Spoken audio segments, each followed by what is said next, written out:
Hello, Chapter 13 of The Bridge to Belle Island.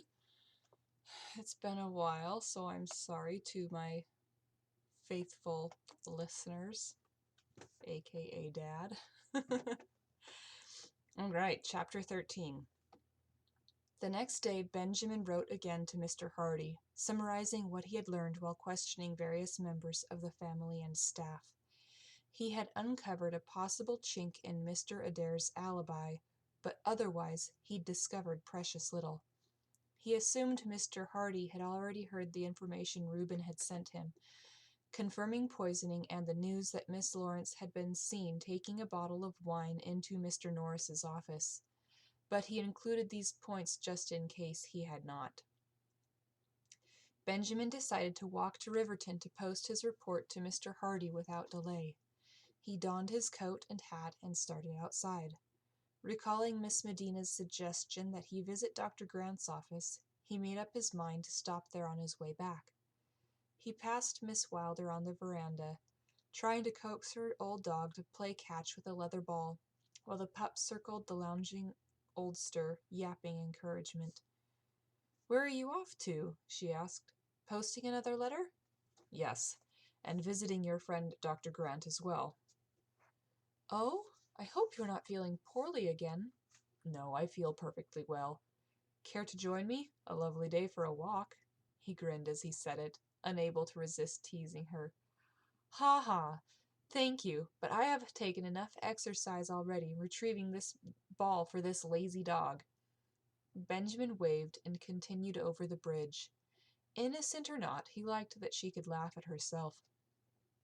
After posting his letter at the inn, he continued up the cross street.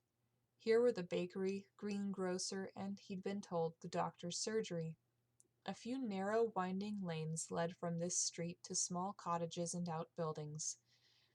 What the structures lacked in architectural grace or recent paint, they made up for in charm, with an abundance of hanging pots and window boxes bursting with spring blooms. Several yards farther on he saw a small plaque that modestly announced Theodore Grant, M.D. Did one knock at a physician's door or let himself in as one would at a shop? Benjamin was not certain. He'd had rare occasion in his life to call on a lofty gentleman physician. Because his own father was a surgeon apothecary, people had come and gone through his doors, though to a confectioner's shop or hardware cellar. Thomas Booker had taken care of all of Benjamin's and Reuben's childhood ailments and injuries himself, not having much affection for learned physicians who often loathed touching their patients or doing anything resembling work. Benjamin knocked once, then tried the latch. Finding it unlocked, he let himself inside. There he found a pleasant sitting area, its chairs presently unoccupied, and two doors leading from it. Hearing the murmur of voices behind one of these doors, Benjamin sat down to wait. As he did, he became aware of the office smells: herbs, salves, mustard plasters, and the old memory returned.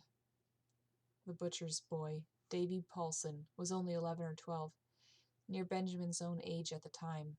He had cut off part of his finger with a deadly, sharp cleaver. When his parents brought him in, the lad's sleeves and midsection were covered in blood, where he clutched the injured appendage to himself, trying to protect it. Benjamin's father bandaged the finger, but could not stop the bleeding. He called for Reuben, but Ben reminded him that he'd gone off on a delivery. So his father had ordered Benjamin to put pressure on it while he prepared his instruments. Ben pressed the wound, the viscous red slurry quickly seeping through the bandage and running down his fingers. Davy's face became more ghostly white by the minute. The lad's frightened mother cried, "Oh, he looks very bad. Please, Mr. Booker, don't let my boy bleed to death." Between clenched teeth his father had said to the butcher, "Mr. Paulson, please take your missus into the shop. I can't think with her shrieking so." The butcher put his arm around her shoulders and firmly led her out. Everything in Benjamin wanted to follow them. How hot and stifling the room suddenly seemed. The warmer he became, the harder it was to breathe, and the more light-headed he felt. His father then tied a linen tape around the lad's arm and commanded Benjamin to hold the ligature tight. He hurried to comply, but he was so nervous his hands shook. Frustration mounting, his father's voice rose. "Hold it tighter, Benjamin. I want to stitch the fingertip back in place, but we've got to stop the bleeding so I can see properly." Davy's eyes fluttered and then closed. Panic jolted Ben. "Is he dead?" "Of course not. Only fainted. Slap his cheek. Not too hard." Benjamin did so, leaving blood-stained handprints on the boy's white cheeks. Davy didn't respond. Ben was sure he must be dying, and it would be his fault. "Oh, where is your brother?" his father lamented. "I need him here." "I'll get him," Ben said, and bolted from the room. In his dizziness, he tripped and hit the side of his head on the doorframe, but kept moving, ignoring his father's calls to come back and assist him. In the end, Davy Paulson recovered, but Benjamin had done everything in his power to avoid being asked to assist again. The memory faded, leaving Benjamin feeling uneasy. Not long after that, bouts of what he now knew as vertigo had begun to plague him. Ben forced his attention to one of the medical journals in the waiting room. Flipping through its pages, he saw an advertisement for instruments and receptacles for bloodletting. Wrong choice. He picked up a newspaper instead. A few minutes later, the door opened and an elderly man stepped out, followed by Dr. Grant. "You take care, Mr. Jones, and remember to abstain from fermented drink and cheeses." He looked up. "Ah, Mr. Booker. Thought I heard someone knock." "I hope you don't mind I let myself in." "Not at all." The doctor waited until the outer door closed behind his patient, then asked, "How can I help? Are you feeling dizzy again?" "No, I am quite well, thank you. But—" Benjamin hesitated. Aware the man was already set against him, he decided to try friendly conversation first. "I realized I never—" He bit back the word "paid," knowing physicians found talk of payment for services beneath them. "Properly thanked you or reimbursed you for your kind attentions." Dr. Grant waved a casual hand. "No need. I am on retainer with the Wilders." "Retainer?" Benjamin echoed, thinking. "For one Wilder? Isabel must suffer from more illnesses than her healthy, not to mention attractive, appearance suggested." "Yes, Isabel suggested it. This way I can attend to her or the servants or tenants as needed without fuss." "I see. A lot of illness on the island?" "A fair amount. The damp winters bring their dangers, especially for the 3 elderly tenants who live there. Have you met them?" I've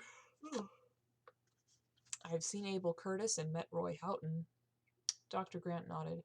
"Old Roy used to be head gardener until rheumatism stole his strength, and his wife was once nursemaid to Isabel and her sister. They have lived in the tenant cottages on the island for years. And Abel acts as a groundsman, groom, whatever is needed out of doors these days." He shook his head, a wistful expression on his fair face.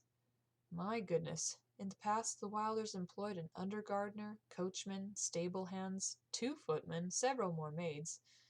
But those days are gone, long gone, sad to say." "I am surprised former servants are allowed to live on the estate when they are no longer able to work." He shrugged. "Isabel is kind that way. She looks out for her own. Once a friend to Isabel, always a friend to Isabel." "And you see Miss Wilder too?" The man held his gaze. "Yes, I see her and care for her." A silent tension buzzed between them. Dr. Grant was perhaps a year or 2 older than Benjamin, of similar height and build, although he had lighter hair, green eyes, and the fair skin of a redhead. His hands were long and almost elegant compared to Benjamin's perennially ink-stained, knobby knuckles from years bent over quill and paper. This man was more successful than he was, but Benjamin thought he could best him in a fight if he had to.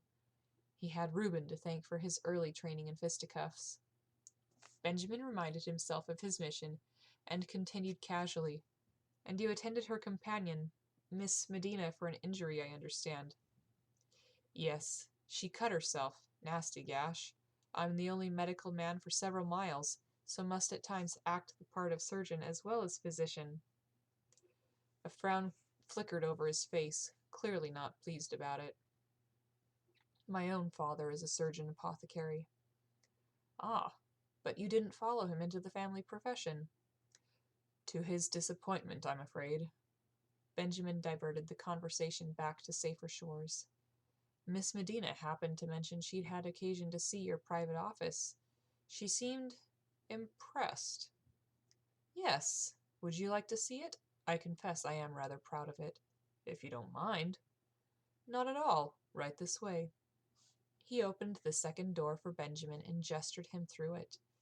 Inside, Benjamin stood to one side, surveying the scene. The shutters were closed for privacy, but plenty of light shone in from high transom windows above them. A large desk and the leather chair dominated one side of the room, backed by a bookcase filled with weighty medical tomes. Nothing unusual there. Then he saw. On the other side of the room stood a tall counter lit by lamplight. On it sat a few animal skulls, odd specimens in jars, mice in a cage, and two potted plants, one green and thriving, the other brown and shriveled.